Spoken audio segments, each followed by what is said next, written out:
Welcome to Pretty Lies and Alibis. Join us as we seek the truth and travel the long road to justice. Hi, everybody. GiGi here, flying solo on a late night update. It's 11:30 on Thursday, June the 30th. Just wanted to keep you guys up to date on the latest in Kaitlin Armstrong and the search for Dillon Rounds. First, quick little bit of news. A judge today ruled that the civil lawsuit filed by Gabby Petito's parents against Brian Laundrie's parents can move forward. Gabby's parents say they have receipts, and I can't wait to see what they have. But the big news today, Kaitlin Armstrong, captured by the U.S. Marshals Lone Star Fugitive Task Force in Costa Rica after a 43-day search. She was on the run actually a lot longer than I thought she would be. She was last seen leaving the Newark Liberty International Airport on May 18th. And we have backstories on this case. We went through the entire arrest affidavit. So if you're new to the channel, you can go back probably a couple of weeks around mid-May and find that. As we know, she's accused in the May 11th shooting death of pro cyclist Mo Wilson after discovering that Mo had met with her boyfriend earlier that day and in public places, I might add. Mo and Colin were said to have had a short little week-long fling when Kaitlin and Colin had broken up.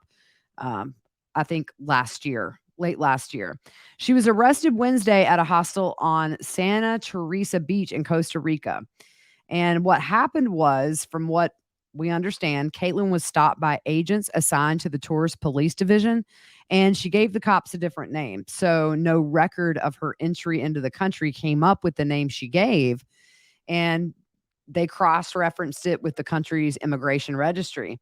And finally, she gave her real name, and they find out that she's wanted. She's a fugitive with an international arrest warrant. She entered the country with a passport, and Costa Rica officials said it didn't correspond with her identity, but the document was not faked. And just this morning, she was sent to a local jail. I posted out a picture, or actually a video of, it's just the back of her. You can see she has much shorter hair. It's right at her shoulders and much darker than the last time we saw her. It was more brown instead of the strawberry blonde kind of reddish color. And currently she's in deportation proceedings, but there's no specific date for this to be completed. They actually have 30 days to complete that order.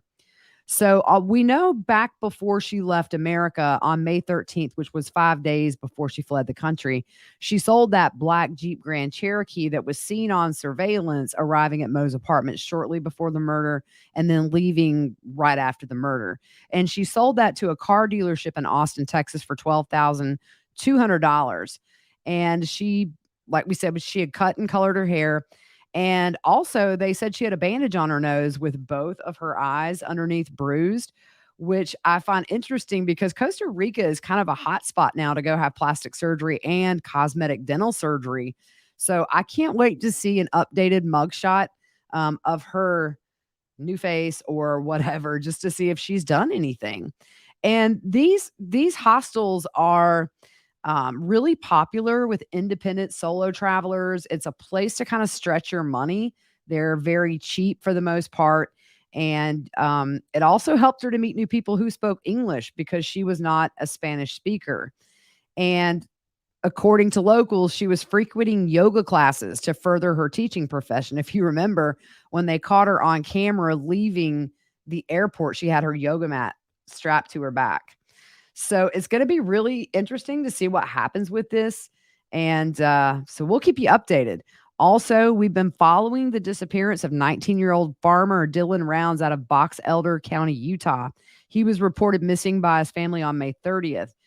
Well, they announced today that his neighbor, 59-year-old James Brenner, faces one count of being a felon in possession of a firearm.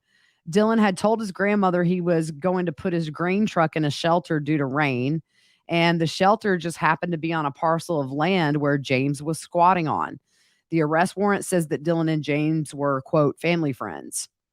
And on June 16th, the FBI executed a search warrant at James's trailer, and they found ammunition, ignition caps, black powder associated with muzzle loader firearms. That's a mouthful. 4 days later, on June 20th, the FBI interviewed a friend of James's who told the FBI that after Dillon disappeared, James brought over 3 black powder firearms and told him to keep them. In the complaint that was filed, it says when the friend asked James why he needed to do this, and James said it was for his own safety and that the last time he had trouble with the law, they took everything from him and he did not want the things he had left to be taken again. So the Box Elder County Police have since then seized 3 of James's muzzle-loaded rifles. The FBI served another search warrant on June 21st at the trailer where James was staying. They found another muzzle loader, ammunition, and 4 pounds of black powder. James has prior felony firearm convictions in 2012 and other felonies. Now, the thing to make clear here is, as of right now, the complaint doesn't say that he is a person of interest or a suspect in Dillon's disappearance, but it's something to watch because Dillon was specifically mentioned in this complaint. So I think maybe they're on to something here. So just some big news in some of these cases we've been covering. I'm just really glad that we're at a point now where hopefully once Kaitlin gets back in the US, we can put the focus where it needs to be, which is on Mo Wilson and justice for her. So that's all I have for tonight. Going to keep an eye on this stuff for you. If anything crazy happens, we'll update it. In the meantime, you guys have an amazing night.